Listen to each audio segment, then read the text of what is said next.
Assalamualaikum warahmatullahi wabarakatuh. Salam, Om Swastiastu, Namo Buddhaya, salam kebajikan, dan salam sejahtera bagi kita semua. Selamat pagi Bulatus dan kawan-kawan kelas A sekalian. Di sini kami dari kelompok 2 Psikologi Kepribadian akan mempresentasikan tentang faktorial analitik, yaitu adalah sebuah teori yang dicetuskan oleh Raymond Bernard Cattell. Mohon disimak dan selamat menyaksikan. Sebelum kami memulai presentasi kami, izinkan kami dari kelompok 2 memperkenalkan anggota-anggota dari kelompok 2 ini. Yang pertama ada Abigail Briza Haryana dengan NIM G0120001. Yang kedua ada Alsira Anissa Azahra dengan NIM G0120011. Dan yang ketiga ada saya sendiri, Amir Abdullah dengan NIM G0120014. Dan yang terakhir ada Antonius Padua Bisma Samudra Tawi dengan NIM G0120024. Terima kasih. Bisa dilanjutkan oleh teman saya. Raymond Bernard Cattell. Raymond Bernard Cattell ini merupakan salah seorang psikolog yang berpengaruh pada abad ke-20. Beliau juga dianggap sebagai salah satu ahli teori kepribadian di dunia. Teori yang beliau simbangkan antara lain yang pertama ada teori Fluid and Crystallized Intelligence dan teori 16 Personality Factors. Selain itu, beliau juga telah menyumbangkan dan mengembangkan lebih dari 30 tes psikometri terstandar, kuesioner, dan rating scales. Teori 16 Personality Factors milik Cattell ini merupakan teori yang paling terkenal. Hingga saat ini, teori kepribadian ini masih sering dipakai untuk tes kepribadian dalam lingkup dunia industri. Beliau dilahirkan di Inggris pada tanggal 20 Maret 1905.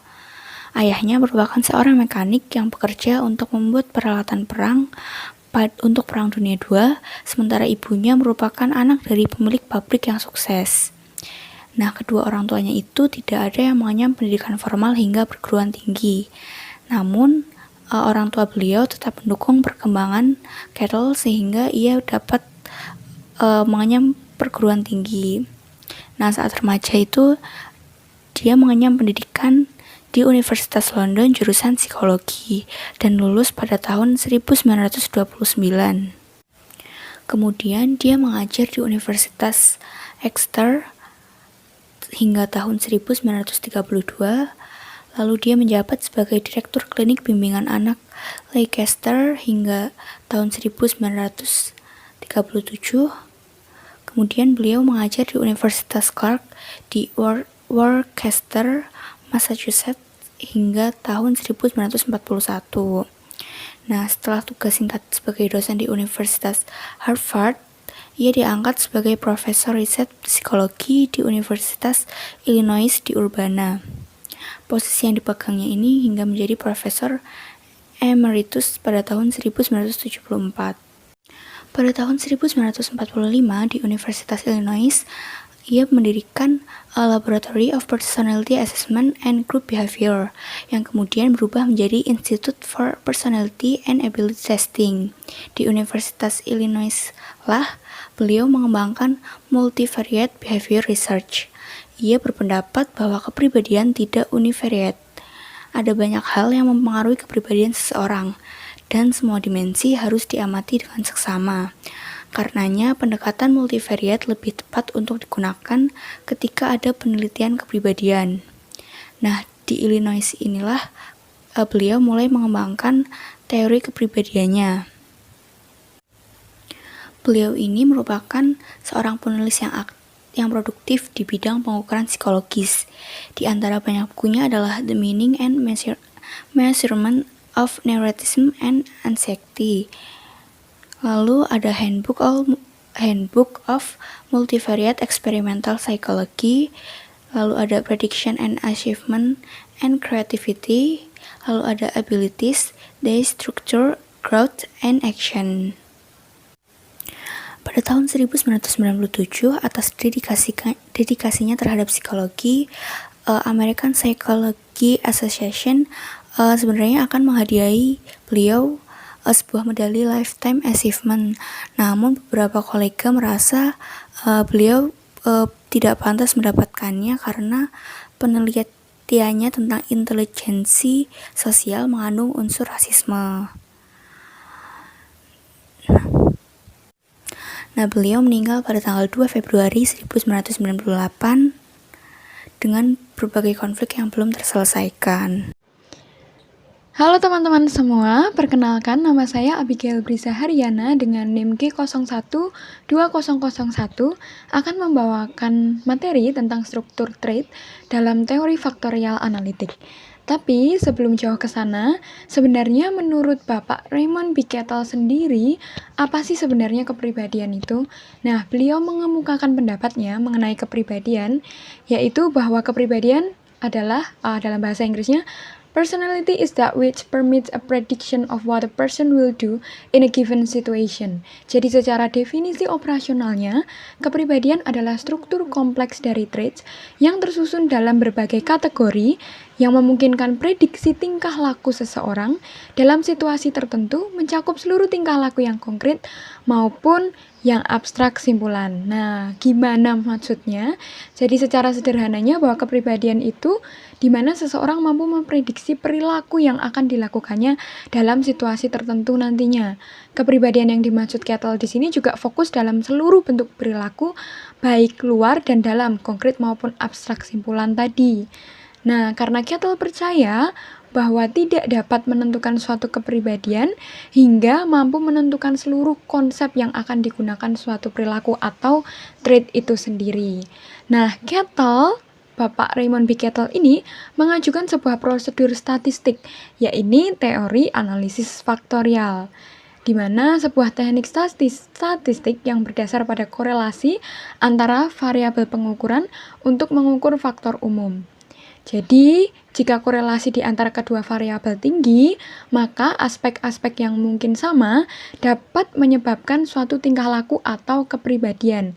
Nah, misalkan nih, ada rasa bersalah dan juga rasa bersalah dan juga introvert menjadi subjek pengukuran dalam analisis faktor.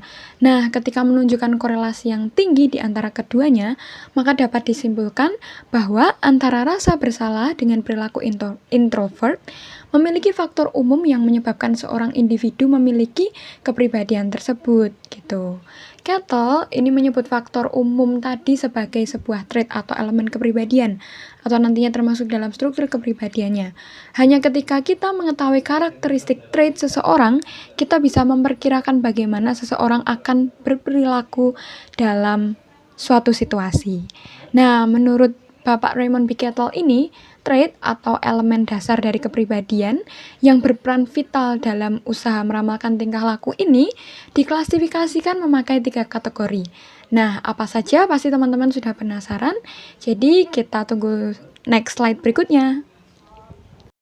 Nah, yang pertama ada kategori kepemilikan, di mana di dalamnya terdapat trait umum dan juga trait khusus. Yang pertama yaitu trait umum, di mana adalah trait yang dimiliki oleh semua orang dalam tingkatan-tingkatan tertentu. Contohnya adalah introversi, suka berteman, suka membantu, dan juga intelijensi. Nah, sifat-sifat trait umum ini biasanya dilatar belakangi oleh hereditas manusia dan juga kelompok budaya yang hampir sama pada setiap orang. Nah, sudut pandang trait ini memang Kettle mementingkan universalitas sehingga sifat umum itu dimiliki oleh setiap orang namun dalam kadar yang berbeda-beda. Sedangkan trait khusus itu adalah trait yang dimiliki satu orang atau beberapa orang saja dengan kombinasi antar trait yang berbeda-beda. Nah, sifat ini berhubungan dengan interest seseorang atau attitude. Nah, contohnya misalkan kalau teman-teman melihat sebuah acara TV, ada di mana seseorang yang mau untuk memelihara laba-laba Amazon misalnya, atau laba-laba tarantula yang masih boleh untuk dipegang gitu ya. Nah, itu hanya bagi beberapa orang saja atau orang-orang tertentu saja bisa dibilang yang memiliki interest untuk mau memelihara laba-laba tersebut. Tidak bagi semua orang, tidak bisa diuniversalkan bagi semua orang. Seperti itu teman-teman. Nah, yang kedua yaitu ada kategori kedalaman yang di dalamnya terdapat trait permukaan dan juga trait sumber. Nah, trait permukaan ini adalah sifat yang nampak dalam diri seseorang.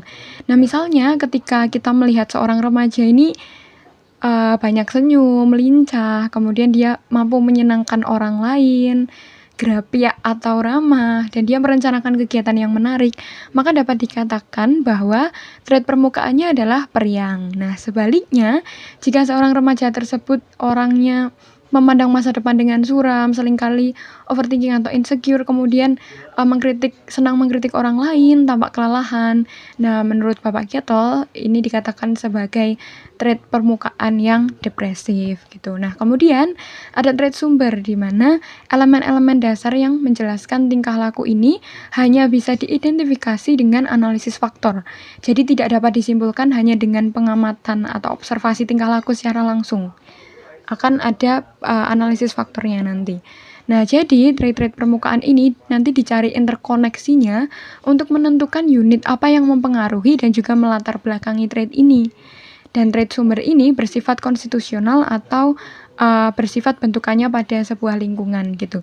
Sebagai contoh saja, ketika ada seseorang individu yang hidup di pedesaan gitu ya, di pedesaan mungkin umumnya di daerah Jawa Tengah yang memang masih memiliki adat sopan santun yang sangat tinggi, ramah, kemudian rasa toleransi satu sama lain yang sangat tinggi.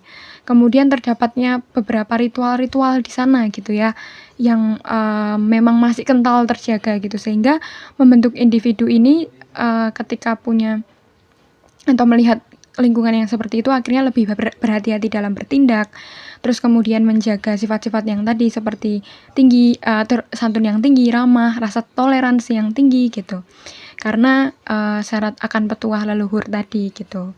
Nah, namun bahwa melalui interkoneksi ini memang perlu dilihat lagi melalui analisis faktor. Seperti itu teman-teman. Nah, yang terakhir ada kategori modalitas ekspresi, di mana terdapat trait kemampuan, trait temperamen, dan juga trait dinamik. Nah, trait kemampuan ini menentukan keefektifan seseorang dalam usahanya untuk mencapai tujuan. Contohnya adalah kecerdasan. Nah, sedangkan trait temperamen ini gaya atau irama tingkah laku seseorang, misalkan ketenangan, keberanian, santai, seperti itu. Kemudian yang terakhir ada trait dinamik, yaitu motivasi atau kekuatan pendorong dari tingkah laku. Contohnya ambisi menguasai sesuatu dan juga dorongan.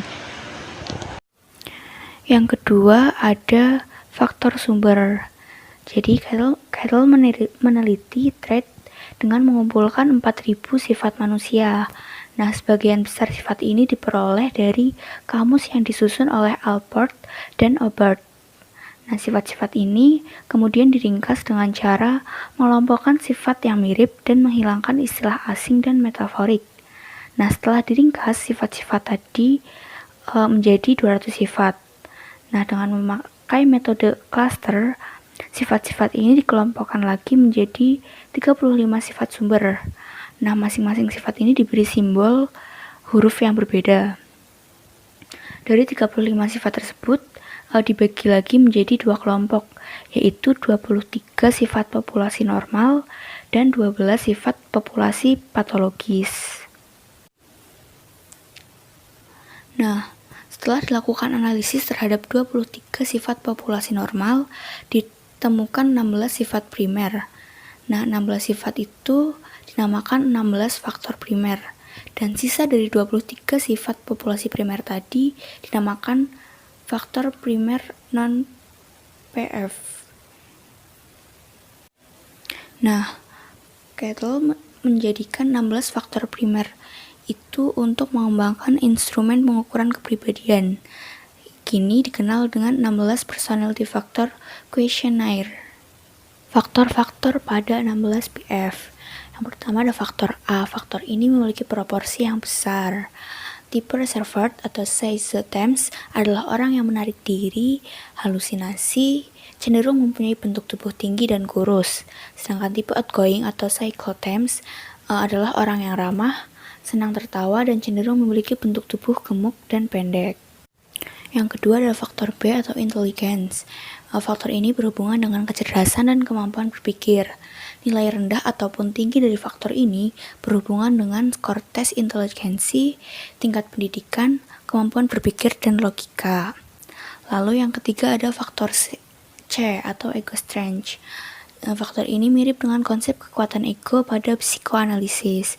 Jadi, orang yang neurotik cenderung memiliki kekuatan ego yang rendah. Begitu pula orang yang alkoholik, adiksi narkotik, atau delinquen, dan putus sekolah memiliki kekuatan ego yang rendah. Hakikat faktor ini adalah kekuatan untuk mengontrol impuls dan menangani masalah dengan realistik.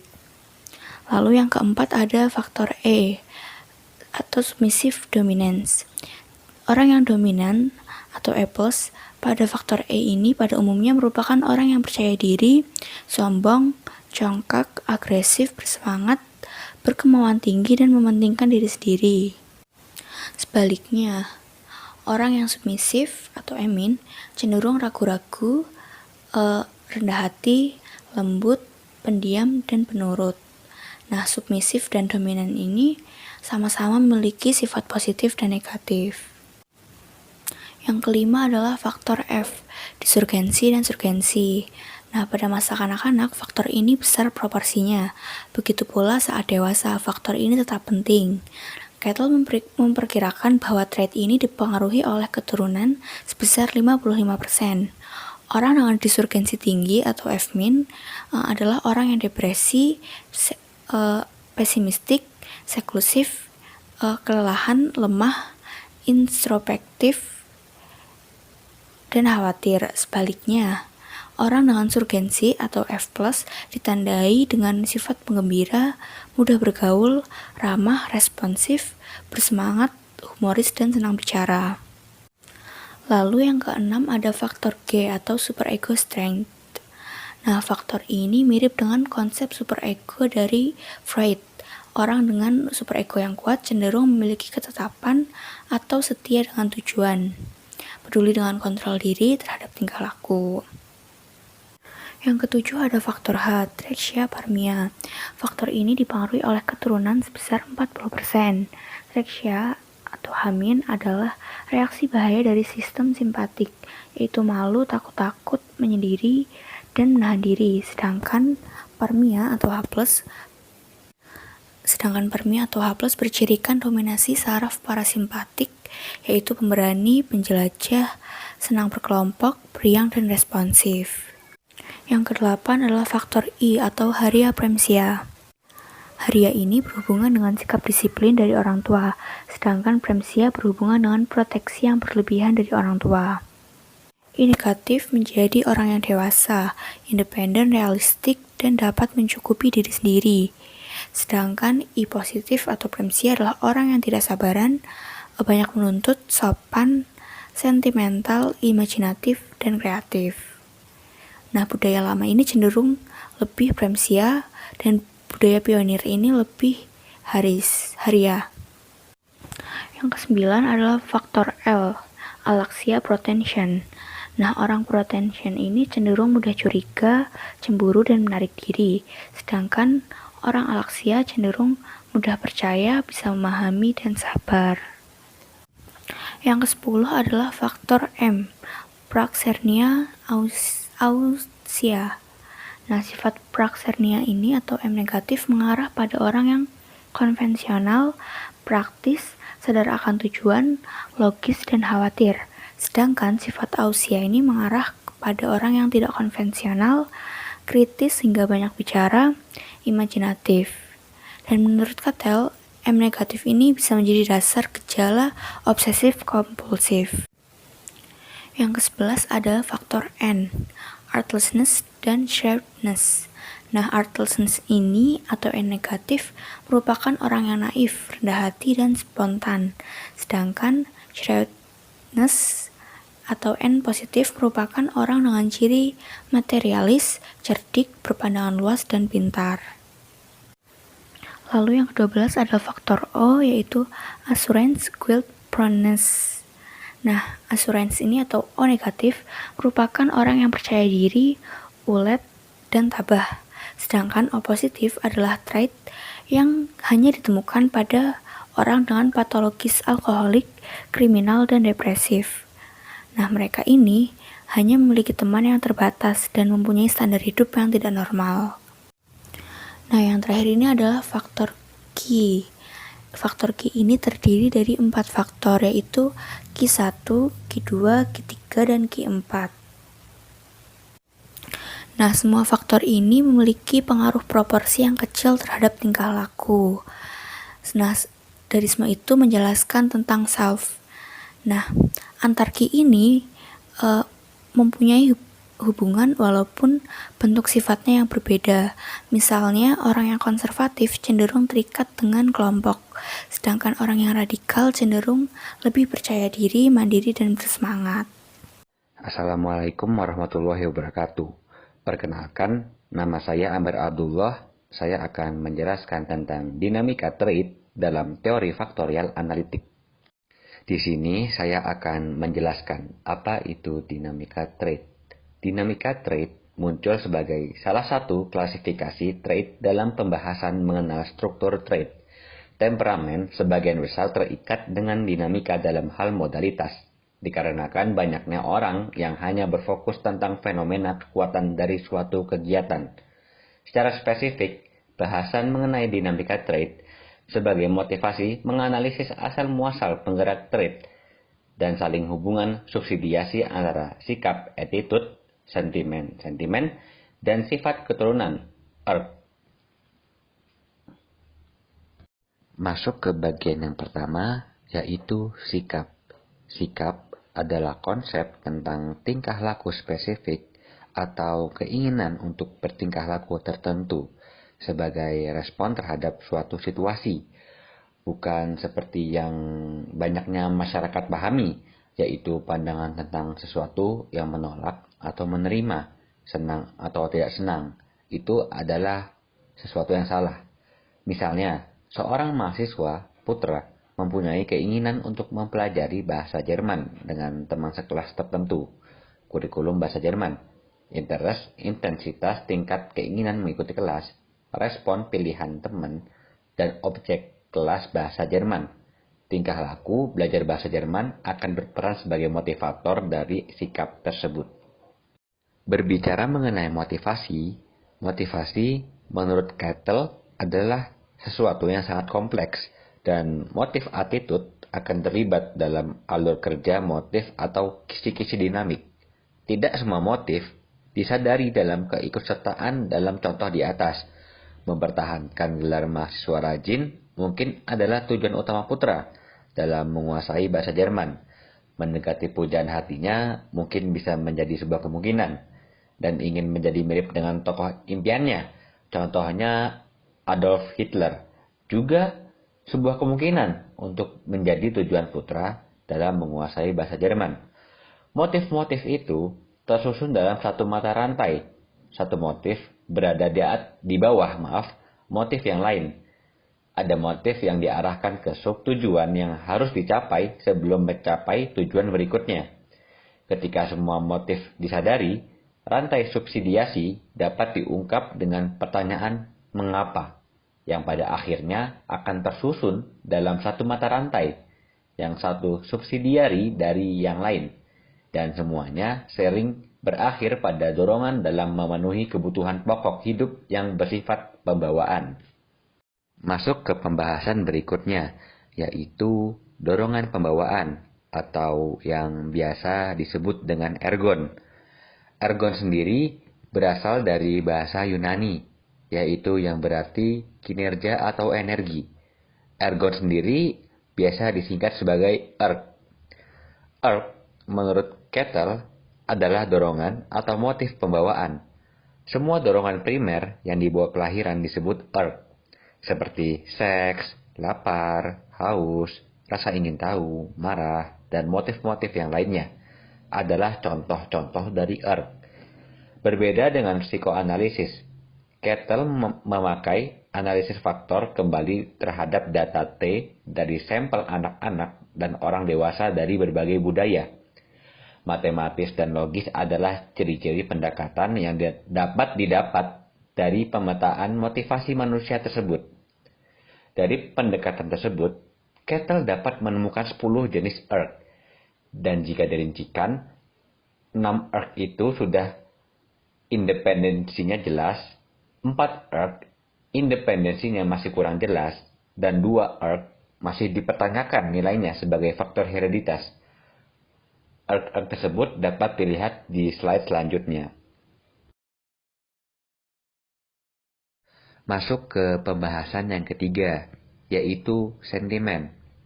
Sentimen itu adalah organisasi struktur keseimbangan attitude yang memperoleh energi dari ERG tetapi dari hasil belajar. Kettle sendiri sering menyebut sentimen sebagai SEMS, yaitu sebuah akronim dari Socially Shaped Ergic Manifold, yang berarti bermacam-macam ERG yang dibentuk secara sosial. Sentimen adalah sumber motivasi, melihat dari kecenderungannya dalam mengorganisir diri di sekitar sesuatu yang penting, dan dibutuhkan oleh beberapa ERG dalam waktu yang bersamaan. Attitude ketika dilacak akan berujung pada ERG, dan antara attitude dan ERG itu adalah sentimen. Namun, sesungguhnya hubungan antara ketiganya bisa berbalikan, tergantung stimulasi atau situasi yang memicunya. Hubungan itu digambarkan dalam latise dinamik, kisi-kisi dinamik. Adu Kettle bisa berupa beberapa sentimen dapat disubsidiasi dari satu ERG, sebaliknya beberapa ERG dapat tersubsidiasi ke satu sentimen. Yang kedua, beberapa attitude dapat disubsidiasi dari satu ERG, sebaliknya beberapa ERG dapat disubsidiasi dari satu attitude. Dan yang terakhir, sentimen yang satu subsider kepada sentimen yang lain, baik dalam bentuk subsidiasi, tunggal maupun jamak. Memasuki ke pembahasan yang terakhir, yaitu kalkulus dinamik. Melihat dari tujuan dari pengembangan teori Kettle, bisa diambil kesimpulan bahwa Kettle adalah seorang yang behavioris.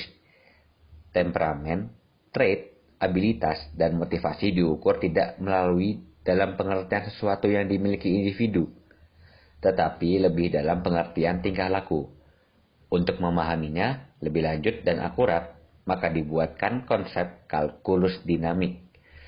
ERG dan sentimen dipandang sebagai akar dari semua motivasi dan dimasukkan ke dalam persamaan tingkah laku dalam kalkulus dinamik yang dapat dipakai untuk meramalkan tingkah laku seseorang. Persamaan itu memasukkan semua data tentang hubungan trait, ERG, dan sentimen dengan situasi tertentu untuk menentukan bentuk respon seseorang. Misalnya, pada kasus Putra, respon mengikuti kelas bahasa Jerman mempunyai paling tidak 3 sentimen dan 5 ERG, yang masing-masing dalam situasi Putra sebagai mahasiswa psikologi mempunyai nilai bobot yang berbeda-beda. Trait yang relevan bobotnya akan besar, dan trait yang tidak relevan bobotnya akan bernilai 0. Bahkan, trait yang menghambat respon untuk mengikuti kelas Jerman bobotnya akan bernilai negatif. Masih membahas tentang kalkulus dinamik, jadi pendekatan multivariate dalam bidang pengukuran psikologi diawali dengan persamaan tingkah laku. Besaran motivasi dari berbagai trait yang diperoleh dari tes dibobot berdasarkan hubungan rasional antara trait-trait itu dengan bidang pekerjaan tertentu, akan menghasilkan angka gabungan yang objektif. Dengan membandingkan skor subjek satu dengan yang lainnya, kita bisa melihat subjek yang mana memiliki peluang sukses yang lebih tinggi di masa depan. Nah, kalkulus dinamik ini tidak bisa dilakukan dengan pengamatan saja, namun harus melalui metode kuesioner. Sepemahaman saya, jika salah mohon dibenarkan. Terima kasih. Baik, saya Antonius Padua Bisma dengan NIM 024. Di sini kita akan masuk ke perkembangan kepribadian yang akan dibahas menurut teori faktorial analitik. Jadi, Cattell membahas beberapa hal terkait dengan perkembangan kepribadian manusia menurut teorinya. Yang pertama, ada tahapan perkembangan. Jadi menurut Cattell ada 6 tahapan perkembangan manusia. Dimulai dari tahap bayi atau infancy. Ini ada pada usia 0 hingga 6 tahun. Periode ini disebut juga Cattell sebagai periode kritis, di mana maksudnya adalah pada masa ini, individu cenderung sangat mudah untuk dipengaruhi oleh lingkungan sekitarnya, terutama oleh keluarga, orang tua, dan saudara, dan orang-orang terdekatnya. Jadi bisa dibilang, berbagai macam pengalaman, berbagai macam hal yang dilalui sang bayi pada masa ini akan menjadi dasar dari aspek kepribadian mereka nantinya. Lalu ada tahap kedua, yaitu tahap anak atau childhood. Ini ada pada usia sekitar 6-14 tahun. Disebut juga sebagai periode konsolidasi, karena kan pada masa ini biasanya tidak banyak permasalahan-permasalahan psikologi yang dialami individu gitu. Jadi cenderung individu ini pada masa ini mereka mulai perlahan-lahan menjadi orang yang mandiri. Mereka mulai perlahan-lahan meningkatkan kemampuan sosialnya dan tidak terlalu bergantung pada orang tua mereka. Namun permasalahan-permasalahan dan berbagai macam mungkin bisa dibilang konflik tidak terlalu banyak pada masa ini, sehingga ya lebih hanya ke pengembangan kemandirian mereka seperti itu. Lalu selanjutnya ada tahap adolescence. Ini ada pada kisaran usia 14 hingga 23 tahun. Nah, kalau pada tahap anak itu cenderung tidak ada permasalahan ya. Nah, pada tahap adolescent ini nih biasanya menjadi suatu periode yang paling menekan atau paling banyak permasalahan yang dialami oleh individu. Jadi sering terjadi berbagai macam konflik karena ini kan bisa dibilang masa-masa remaja dan dewasa awal ya mungkin. Jadi pada masa ini biasanya tuh tidak jarang terjadi berbagai macam permasalahan psikologis, permasalahan mental, ada berbagai macam konflik batin misalnya yang terkait yang dirasakan oleh individu dan dialami oleh mereka seperti itu. Ini juga menjadi masa di mana biasanya individu ini berusaha untuk membentuk diri mereka, untuk membentuk kepribadian mereka, memperbaiki kepribadian mereka dan sebagainya.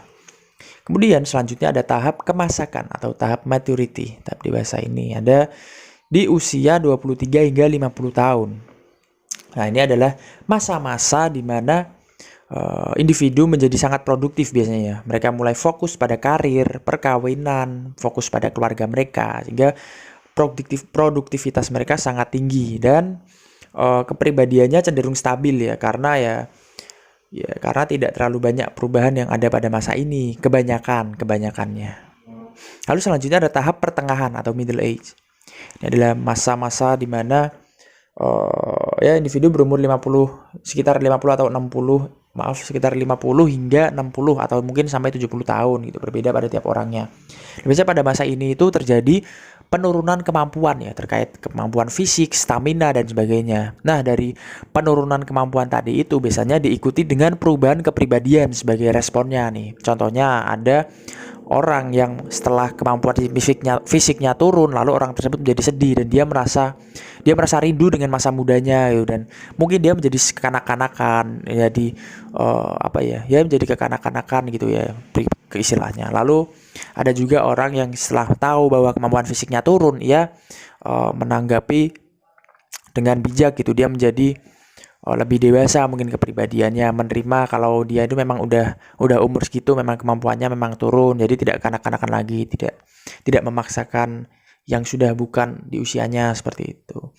Lalu selanjutnya ada tahap tua atau senility. Ini mulai 60 atau 70 tahunan ke atas lah ya. Ini masa-masa di mana terjadi mungkin bisa dibilang penyesuaian diri. Jadi pada masa-masa ini biasanya itu kerabat-kerabat, orang-orang terdekat itu sudah mungkin bisa dibilang sudah banyak yang meninggal atau mungkin menghilang seperti itu, sehingga mereka sudah mengalami suatu penyesuaian diri. Mereka mulai berpasrah dan lebih mudah untuk menerima apa yang terjadi pada hidup mereka. Bisa juga pada masa ini mereka mengalami suatu perenungan diri, refleksi atas apa-apa saja yang sudah mereka lalui selama ini, apa saja yang sudah mereka laksanakan selama ini, dan tidak jarang dari refleksi atau renungan itu timbul suatu perasaan tidak aman, mungkin karena adanya suatu kesalahan yang mereka ingat di masa lalu mereka, atau mungkin mereka merasa khawatir apa yang terjadi pada diri mereka selanjutnya dan sebagainya. Selanjutnya kita masuk ke analisis keturunan dan lingkungan. Jadi menurut Raymond B. Cattell, dia ini berpendapat bahwa dalam perkembangan kepribadian manusia, keturunan dan lingkungan ini menjadi dua faktor yang sangat berpengaruh cukup besar terhadap perkembangan trait manusia. Jadi dia sempat melakukan penelitian terkait dengan penelitian ini dinamakan analisis varian abstrak jamak atau MAVA, yang itu sudah dituliskan sebagai multiple abstract variant analysis. Jadi dalam penelitian ini, Cattell ini membandingkan persamaan dan perbedaan. Jadi membandingkan antara saudara yang ada dalam berbagai macam kondisi, dan dia membandingkan yang pertama ada saudara kembar diasuh dalam satu keluarga yang sama. Kemudian ada saudara kembar yang diasuh dalam keluarga yang berbeda. Lalu ada saudara kandung non-kembar yang diasuh dalam satu keluarga, dan yang terakhir juga saudara kandung non-kembar yang diasuh dalam keluarga berbeda.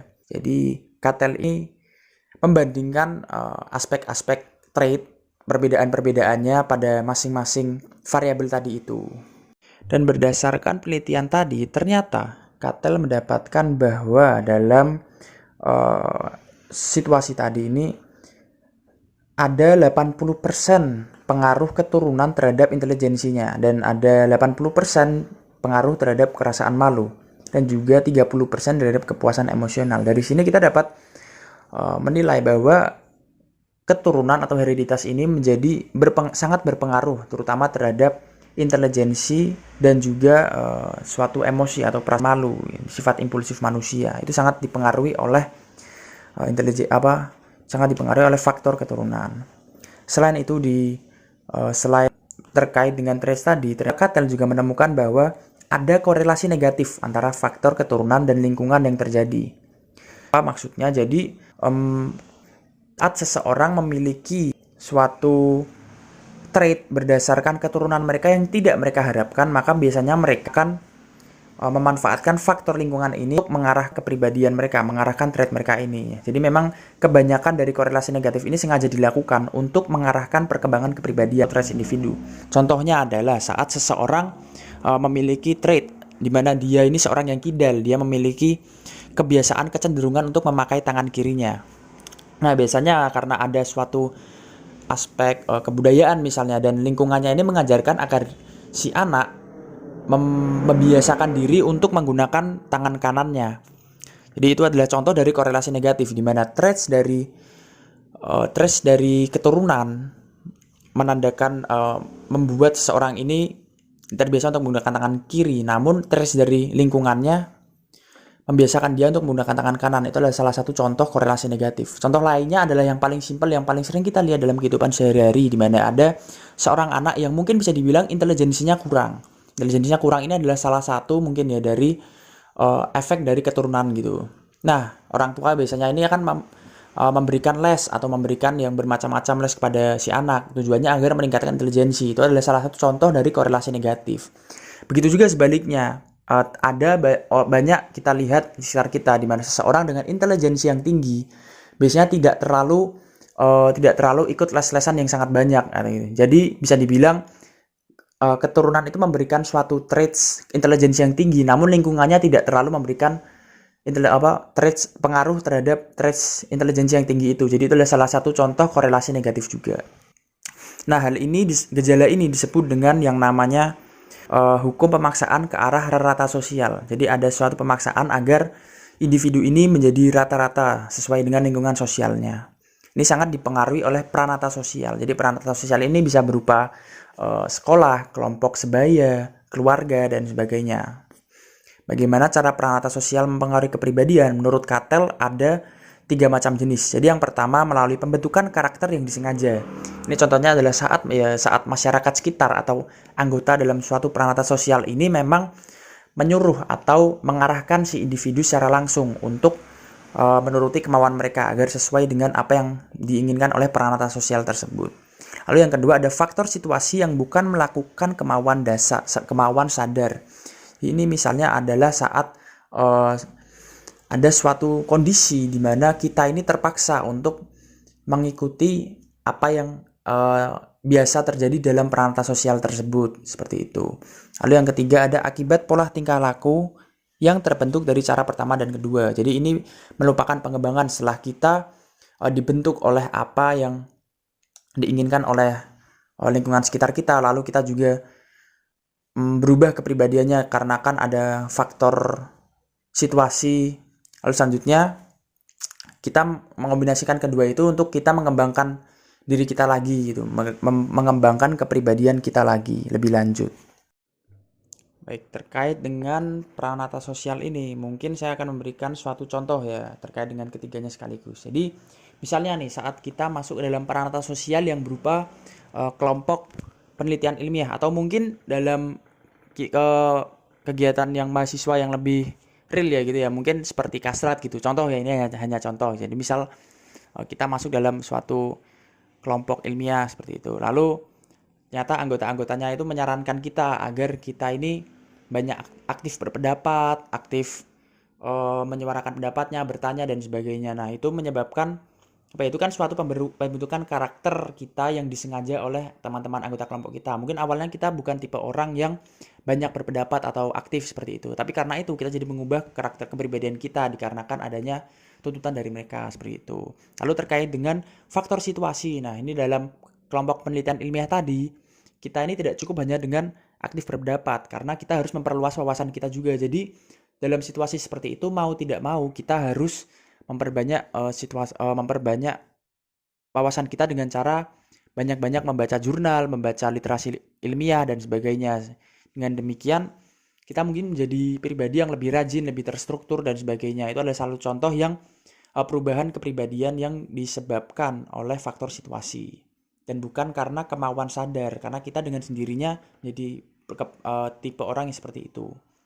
Lalu yang ketiga, akibat pola tingkah laku yang terbentuk dari cara pertama dan kedua. Nah, setelah kita tadi menjadi orang yang memiliki wawasan tinggi, kita menjadi orang yang aktif berpendapat, maka kita pastinya akan menjadi memiliki keinginan juga untuk sukses di bidang ilmiah gitu ya mungkin istilahnya. Nah, karena ada kepribadian kita udah terbentuk nih tadi yang jadi kita jadi aktif dan jadi orang yang rajin, maka kita bisa jadi penasaran nih gimana tips dan trik terkait dengan penulisan ilmiah seperti ini dan sebagainya. Nah, kita menjadi punya inisiatif untuk mencari informasi dari kakak tingkat misalnya atau orang-orang yang lebih berpengalaman. Dengan itu kita menjadi memperluas, kita memiliki inisiatif untuk memperluas koneksi kita, lalu kita mencari orang-orang baru, kita berkenalan dengan orang baru, dan itu juga dapat menyebabkan kepribadian kita menjadi orang yang mudah untuk bersosialisasi atau suka untuk bersosialisasi dan sebagainya. Seperti itu adalah contoh dari pengaruh peranata sosial terhadap kepribadian kita.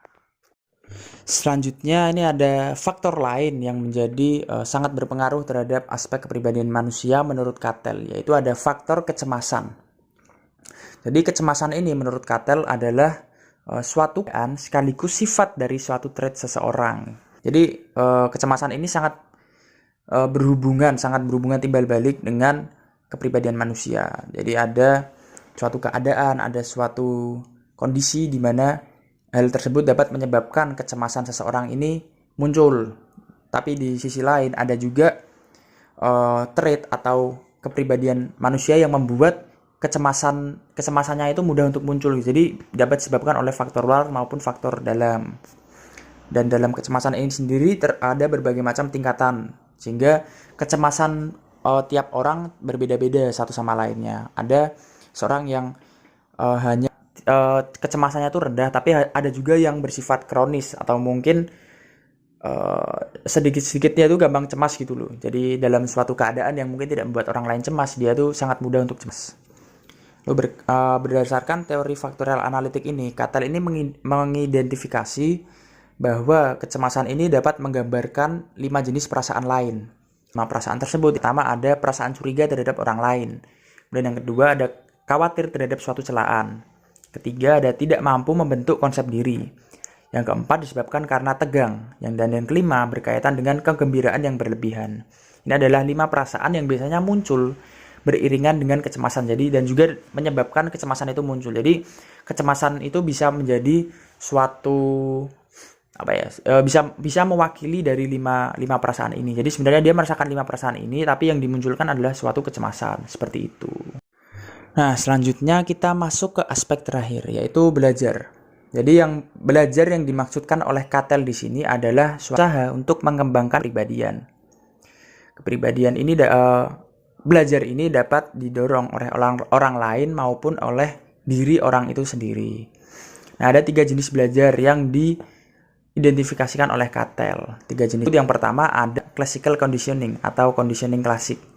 Ini seperti yang kita tahu ya, mungkin kita sering mendengar hal ini, di mana ini merupakan usaha untuk mengasosiasikan atau mengaitkan antara stimulus atau isyarat dari lingkungan terhadap emosional individu. Ya, contohnya mungkin saat kita belajar untuk menghubungkan reaksi atau perasaan senang dan tenang terhadap kehadiran ibu. Ini mungkin dilakukan oleh sang ibu itu sendiri saat masa-masa bayi atau masa-masa kecil dulu, atau mungkin oleh kita sendiri seperti itu.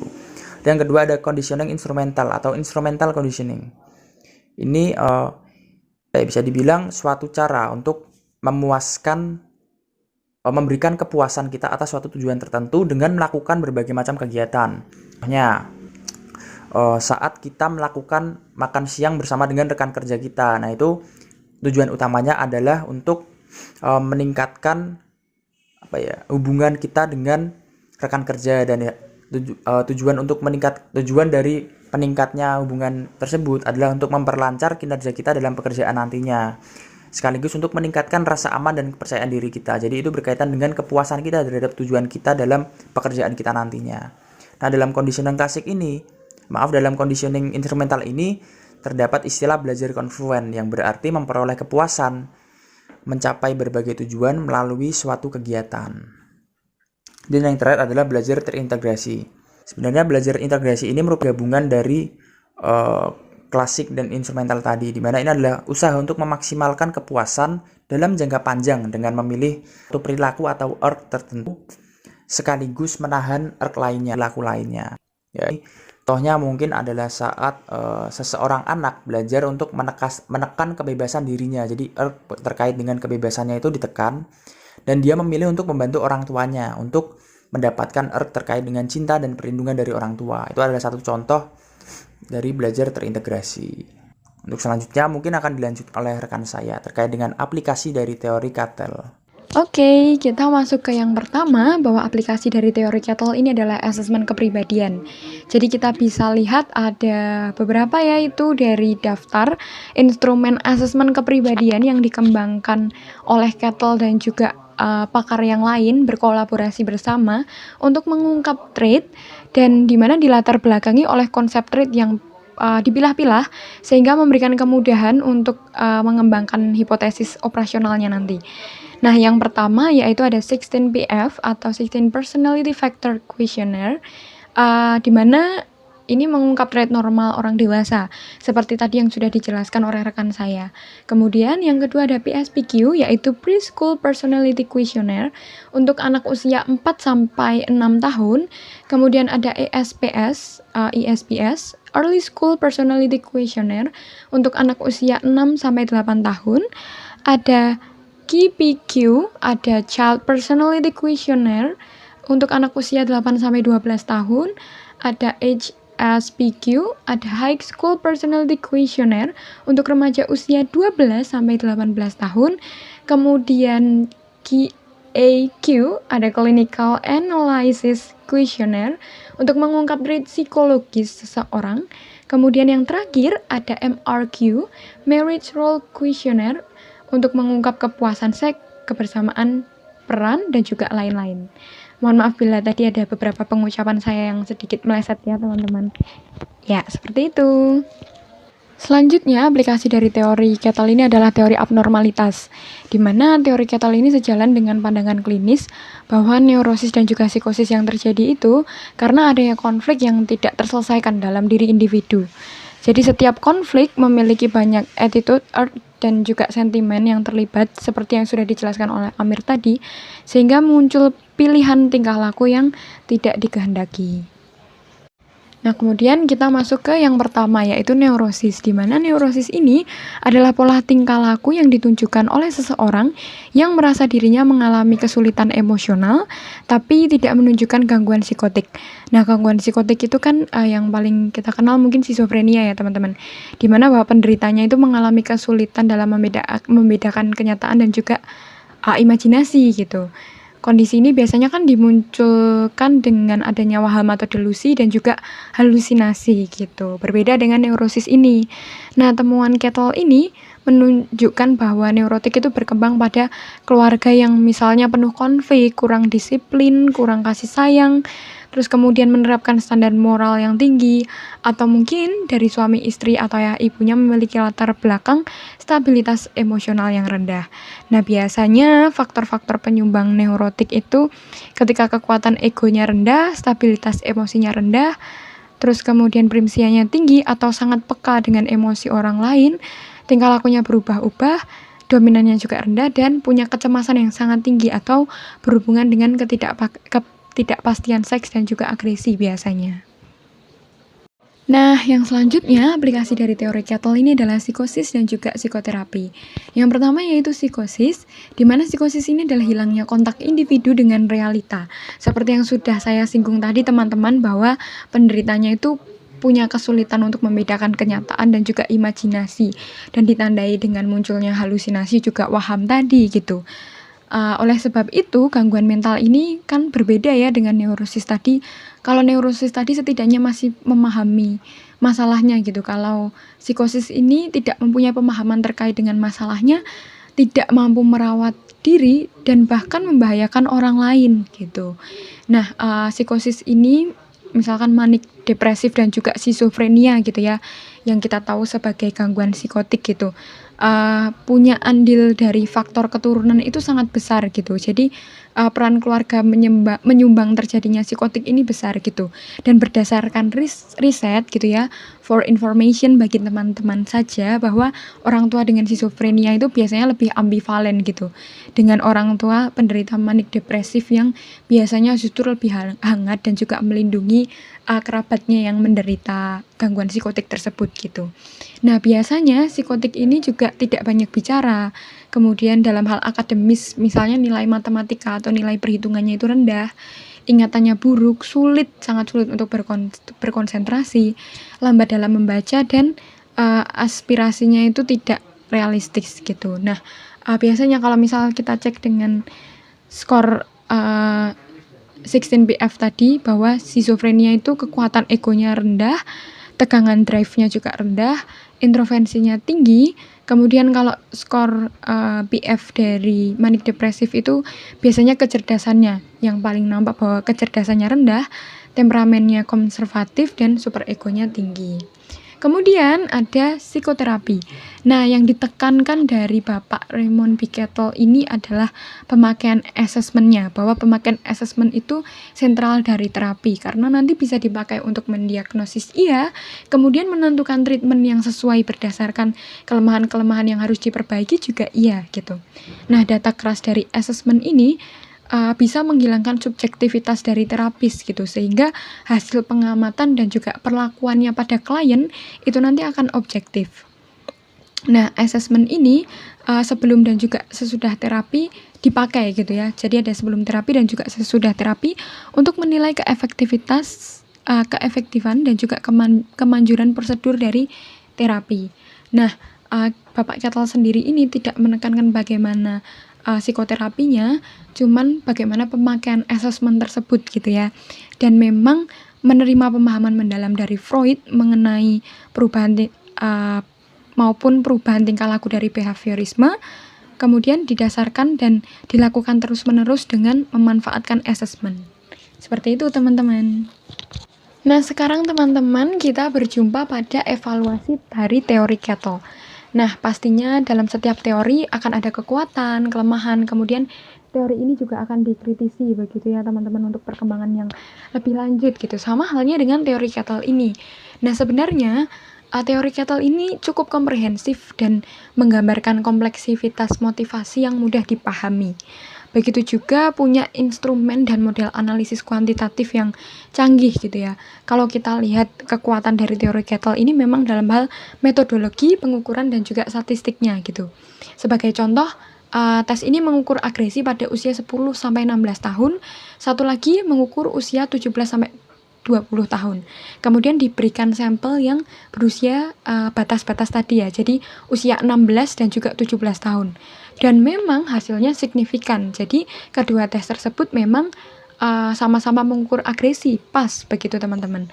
Nah, sebenarnya teori ini juga banyak mendapatkan kritik gitu ya, bahwa kalau dilihat-lihat berarti pandangan jiwa manusia itu menjadi sangat mekanistik, bukan hakikat subjektivitas manusia. Nah, kemudian kelemahan dari pendekatan Kettle ini dilihat dari hal desain item, instrumen, dan juga pemberian label faktor. Jadi, usaha untuk memperoleh skor-skor objektif terhadap trade itu menjadi semacam usaha yang mengobjektifkan sesuatu yang subjektif gitu, sehingga menutupi sesuatu yang potensial bermasalah dengan angka-angka yang meyakinkan gitu. Dengan demikian, para ahli itu tidak banyak yang mengambil pendekatan Kettle gitu ya, pendekatan dari Bapak Raymond B. Kettle ini, dengan alasan yang sudah tertera dalam presentasi kami di bagian yang biru ini teman-teman. Ada 3. Yang pertama, bahwa kerja Kettle ini sukar untuk dipahami karena istilahnya sangat teknis, aneh, dan biasanya memakai istilah-istilah baru yang rawan untuk membingungkan pembaca atau pengamat gitu ya teman-teman. Terus kemudian yang kedua, bahwa analisis faktor ini relatif objektif dan merupakan teknik statistik yang sangat canggih gitu. Jadi banyak peneliti berpendapat bahwa hasil analisis faktor ini akan tetap dipengaruhi oleh subjektivitas peneliti gitu, sehingga menimbulkan kecurigaan terhadap hasil penelitian. Dan yang ketiga adalah bahwa Kettle ini membahas pengaruh lingkungan sebagai prediktor tingkah laku yang akurat. Seperti itu teman-teman. Sekian dari presentasi saya, semoga bisa dipahami dan bermanfaat bagi teman-teman. Terima kasih. Selanjutnya kita akan membahas dengan tokoh, di mana tokoh yang kita bahas adalah Barack Hussein Obama II, atau yang kita kenal sebagai mantan Presiden Obama, Barack Obama. Jadi jika kita menganalisis tokoh Barack Obama ini menggunakan teori faktorial analitik, maka kita dapat menemukan beberapa macam hal. Yang pertama terkait dengan teori 16 faktor primer, mulai dari faktor A hingga sangat banyak gitu ya. Nah, yang sangat mudah, ini sebenarnya cukup sulit untuk menganalisis kepribadian Obama terkait dengan faktor ini, dikarenakan sebenarnya butuh dilakukan kuesioner atau suatu tes untuk mendapatkan hasil pastinya. Tapi jika kita mungkin bisa dibilang analisis dan kita kira-kira, ada beberapa faktor yang mungkin dapat terlihat lebih jelas daripada faktor-faktor lain, yaitu terkait dengan faktor A, faktor B, dan faktor G. Faktor A adalah Syzygia Affectia ya tadi, dimana jika kita lihat-lihat nih, Obama ini merupakan tipe orang yang outgoing, terlepas dari bentuk tubuhnya yang tidak gemuk atau pendek itu, namun Barack Obama bisa dibilang memiliki keramahan yang sangat tinggi terhadap orang di sekitarnya, dan itu menjadi suatu ciri khas dari Obama. Jadi jika kita mendengar nama Barack Obama, maka kita bisa membayangkan bahwa Barack Obama merupakan presiden yang ramah terhadap rakyatnya, seperti itu. Dan yang kedua berkaitan dengan faktor B terkait dengan intelligence. Ya, jika kita melihat dari sejarah, maka kita dapat melihat bahwa Obama ini memiliki poin IQ sebesar 140, itu merupakan IQ yang cukup tinggi. Samping itu, Obama juga merupakan lulusan dari perguruan tinggi elit, dan bahkan dia diakui memiliki intelektual tinggi oleh dosennya. Kiprahnya sebagai presiden pun membuktikan bahwa kemampuannya itu cukup tinggi dalam memecahkan masalah dan juga dalam membuat suatu kebijakan yang logis dan rasional. Karena itu, terkait dengan faktor B, maka Obama menjadi tipe more intelligence atau B+, seperti itu. Lalu yang terakhir ada faktor G. Ini berkaitan dengan super ego strength. Jadi Obama cenderung sebagai tipe yang conscientious, berarti tipe yang sadar. Karena dalam biografinya sendiri, Obama ini memiliki idealisme berkaitan dengan multikultural dan rasisme yang kuat sejak kecil. Dan idealisme tersebut bertahan dengan kuat bahkan hingga Obama menjadi presiden. Itu adalah bukti bahwa Barack Obama memperjuangkan idealismenya tersebut sejak kecil hingga dewasa itu. Walaupun dalam sejarahnya kita sempat tahu bahwa kontrol diri Obama ini sempat menurun di masa remajanya, di mana ia sempat memasuki kehidupan mabuk-mabukan dan menggunakan narkoba. Namun setelah dewasa, kehidupannya cenderung didominasi oleh kontrol diri yang baik. Karena itu kita menganalisis bahwa faktor G-nya adalah faktor G+ atau tipe conscientious. Lalu jika kita lihat dari tahapan perkembangan Barack Obama sekarang ini berumur 60 tahun jika tidak salah. Jadi kita bisa tahu bahwa Barack Obama masuk pada tahap middle age. Dan selain itu, jika kita teliti dari struktur atau dinamika trait-nya, kita teliti dari dinamika trait-nya, kita dapat meneliti nih bahwa Barack Obama ini memiliki keinginan untuk menjadi presiden gitu saat ia dewasa. Nah, ini adalah kita lihat sebagai suatu sikap atau attitude. Jadi sikapnya adalah Barack Obama ingin menjadi presiden. Dan keinginan untuk menjadi presiden ini artnya adalah rasa ingin memiliki atau mungkin rasa lapar gitu. Lapar akan keinginan menjadi presiden. Dan sentimennya adalah Barack Obama ini alasan ia ingin menjadi presiden adalah ia ingin memberikan perlindungan dan meningkatkan kepercayaan diri para korban rasisme yang saat itu sedang gencar-gencarnya, sekaligus melawan rasisme yang terjadi di AS. Jadi itu adalah sentimen dari keinginan Barack Obama ini untuk menjadi presiden. Ya. Lalu jika kita lihat juga nih, kehidupan masa kecilnya Obama itu sangat dipengaruhi oleh peranata sosial, di mana peranata sosial yang pertama adalah keluarganya, di mana keluarganya ini ibunya adalah seorang yang berkulit putih ya. Dan ayahnya adalah orang yang sangat berkulit hitam, sehingga hal tersebut menjadi hal yang tidak biasa. Itu sangat mempengaruhi pola pikir Obama, di mana Barack Obama sendiri sangat menjunjung tinggi multikulturalisme saat itu. Dan juga pada masa ia remaja, pada masa kecilnya itu ia mendapat banyak bulian gitu, mendapat banyak bulian dari teman-teman sebayanya, sehingga hal tersebut yang mendasari mengapa ia pada masa remaja sempat masuk ke kehidupan bermabuk-mabukan, bernarkoba dan sebagainya. Ia sempat memiliki suatu krisis identitas di mana ia tidak ingin menjadi seseorang berkulit hitam. Itu adalah suatu contoh bahwa peranata sosialnya sangat mempengaruhi kehidupan kecil Barack Obama. Dan jika kita lihat dalam kiprahnya sebagai presiden, Barack Obama ini sebenarnya juga mempraktikkan berbagai jenis belajar yang disebutkan Cattell tadi. Yang pertama, kita lihat nih, Barack Obama itu kalau teman-teman perhatikan, Barack Obama sebenarnya sangat sering untuk bersosialisasi secara santai dengan pejabat-pejabat lain. Seperti contohnya nih, Barack Obama ini pernah bersama dengan para pemimpin G8. G8 ini koalisi 8 negara termaju di dunia. Mereka pernah menonton pertandingan final UEFA Champions League pada bulan Mei 2012 bersama-sama. Itu adalah contoh bahwa